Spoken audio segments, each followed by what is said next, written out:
Sarvakareshu Sarvata. We salute our Supreme Lord Ganesha, who has a curved tongue and whose radiance is equal to million suns. May you bless all our endeavors and remove all obstacles from our path. A very warm and cheerful good morning to one now present here. Today we are celebrating Ganesh Chaturthi on the name of Lord Ganesha and request him to make this celebration successful and bless us.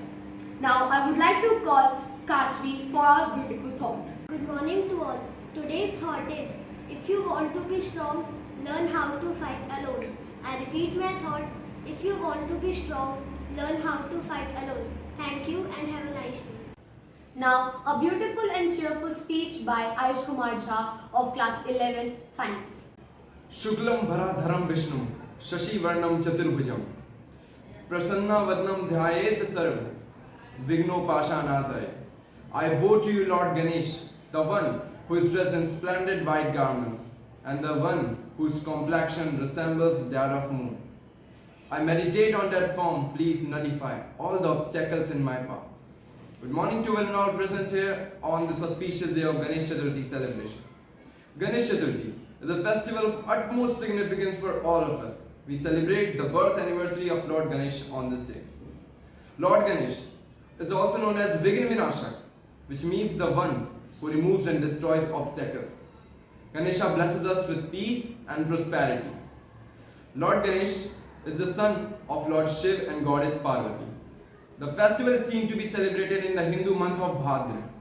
People celebrate this festival with great pomp and gaiety. Idols of Lord Ganesha are also installed in various pandals. These pandals are magnificently decorated with lights, flowers, etc. At the end of the festival, the idols of deities are immersed in the holy rivers. People also bring idols of Lord Ganesha in their homes and worship them and offer sweets. So let's all celebrate Ganesh Chaturthi with all our hearts. A cheerful and a beautiful poem by Vandika. Shiv Gauri के लाल जो लंबोदर कहलाए, मन से जो पूजा करे भक्त बुद्धि पाए. आज्ञा पालन मातों के दिव्य शीश घटाए, वचन दिया जो मात को टूट नहीं वो पाए.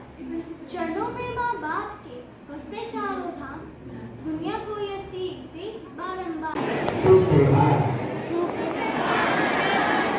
हिंदी का उच्चारण नहीं करना सीखिए, हिंदी में आपको आने के लिए सुप्रभात. हिंदी वाले टीचर से खाएं बच्चों को कि हिंदी प्रयोग होनी चाहिए कभी कभी. तो अभी आपने घर की लड़ाई देखी. ये घर में जहाँ भी दो भाई होंगे वो झगड़ा जरूर करते हैं, आपस में उनका झगड़ा. तो आपने अभी देखा छोटी सी नाटिका में कार्तिक और विनय जी का आपस में थोड़ा सा इनर फाइट थी कि बड़ा कौन है. तो किस चीज का इस्तेमाल हुआ यहाँ पे? केवल मात्र बुद्धि का. अब जिसने अपनी बुद्धि को ठीक तरीके से इस्तेमाल किया और उसका प्रयोग किया, उपयोग किया, तो अपने आप फल सामने आ जाता है. अब जब शर्त लग गई तो भाई पूरी पृथ्वी नापनी है, ब्रह्मा जी के उन्होंने उत्पत्ति की, एक प्रश्न रख दिया कि पृथ्वी नापनी है और इस पृथ्वी का नाप करके कितने समय में कौन वापस आ सकता है. या फिर दूसरे शब्दों में कि किसका रोल महत्वपूर्ण है ध्यान किया जाता है. कार्तिकेय जी को बड़ा अपने ऊपर थोड़ा सा मन था. उन्होंने वो कितनी देर लगेगी, मैं तो ऐसे दौड़ डाल के खड़ा बना दूंगा. वाहन के ऊपर डिपेंड करता है। अब गणेश जी थे, इनका वाहन तो खाली चूहा था, तो भगवान शंकर भी वहीं बैठे थे, माता पार्वती भी वहीं थी। अब कार्तिकेय जी तो फ्लाइट लेके उड़ के चले गए। अब गणेश जी सोचते रहे कि मैं कैसे जाऊं, मेरा वाहन तो दौड़ नहीं सकता, उड़ नहीं सकता। तो उन्होंने क्या किया, अपने वाहन को सिखाया। मूसा उनका वाहन था कि भाई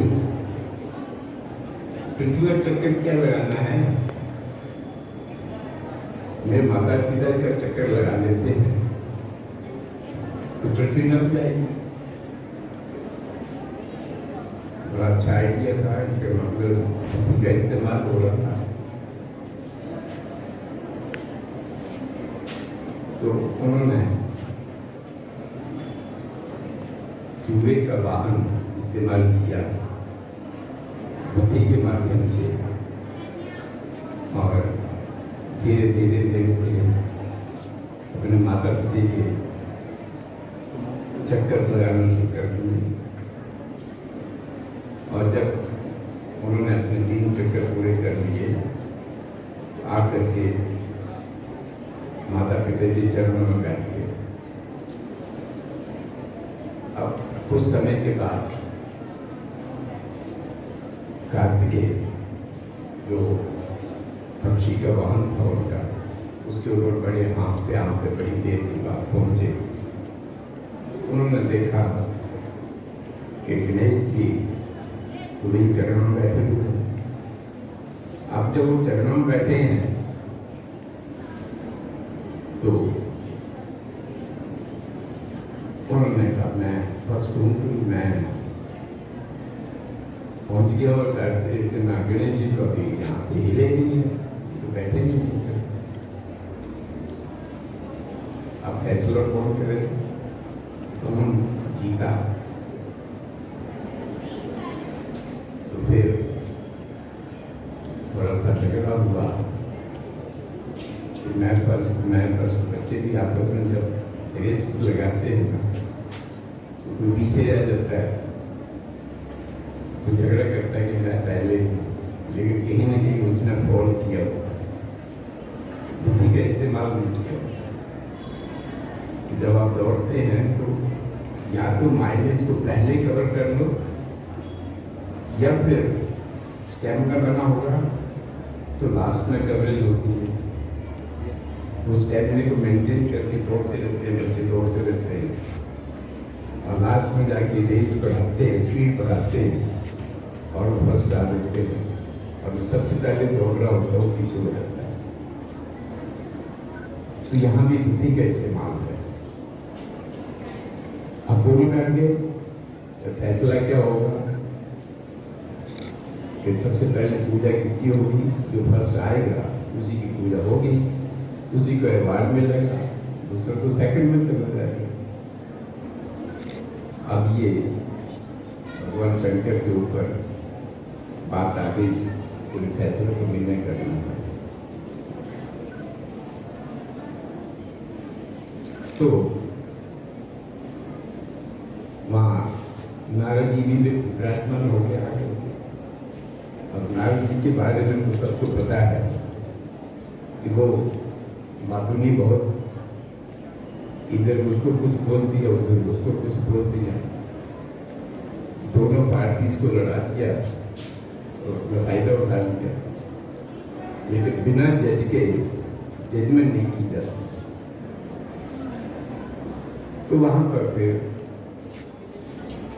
भगवान शंकर ने कहा कि भाई नारद जी आप ही फैसला करिए कि इन दोनों में फर्स्ट कौन है। नारद जी बड़े खुश थे कि मेरे को तो कोई पूछता नहीं है, लेकिन आज मेरी पूछ हो गई, मुझे पूछा जा रहा है कि मैंने फैसला करना है, मैं जज हूँ। खुशी से समाये कभी वो कार्तिक की साइड में चले जाते, और कभी गणेश जी की साइड में चले जाते। फिर उनकी समझ में आया कि भाई फैसला करना है, अब मैंने उछल कूद नहीं करनी। तो उन्होंने सबके बीच में बोला कि भाई मेरा फैसला जो है वो सबको मान्य होना चाहिए, और सब मेरे फैसले को मानेंगे तब तो मैं फैसला सुनाऊंगा, वरना नहीं। तो सबने कहा कि हाँ आप फैसला कीजिए अपना। उन्होंने अपने दाहिने हाथ में गणेश जी का हाथ पकड़ा और बाएं हाथ में कार्तिक का हाथ पकड़ा। सबसे पहले अपना उन्होंने दायां हाथ उठा दिया और दूसरे नंबर पे अपना बायां हाथ उठाया। तो सबको समझ आ गई जो पहले हाथ उठा है वो फर्स्ट है और जो 2 नंबर पे उठा है वो सेकंड है। सबने एक्सेप्ट कर लिया, लेकिन कार्तिक जी को ये मंजूर नहीं था। वो कहते हैं कि कैसे हो सकता है, गणेश तो यहाँ से हिलेगी क्योंकि यहीं बैठे रहेंगे। मैंने सारी पृथ्वी का चक्कर लगा करके मैं पहुंच गया और ये तो गई नहीं। तब फिर नारद जी ने ही जजमेंट दी कि सबसे बड़ी आवश्यकता होती है बुद्धि। जिसने बुद्धि का इस्तेमाल किया वो सबसे आगे रहेगा, जिसने बुद्धि का इस्तेमाल नहीं किया वो पीछे हो जाएगा। तो बच्चों, इस तरह से गणेश जी क्योंकि उन्होंने बुद्धि का प्रॉपर इस्तेमाल किया वो फर्स्ट हो गए, और कार्तिक जी ने फिजिकली मेहनत की कोशिश की और वो सेकंड नंबर पे पहुंच गए। इसीलिए कभी भी पूजा पाठ होती है तो सबसे पहले गणेश जी की पूजा की जाती है, उन्हीं की वंदना करते हैं, उन्हीं को नमन करते हैं।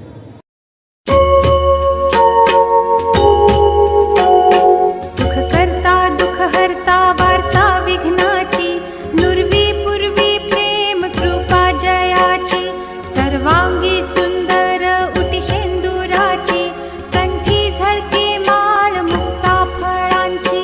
जय देव जय मंगलमूर्ती, दर्शन मात्रे मन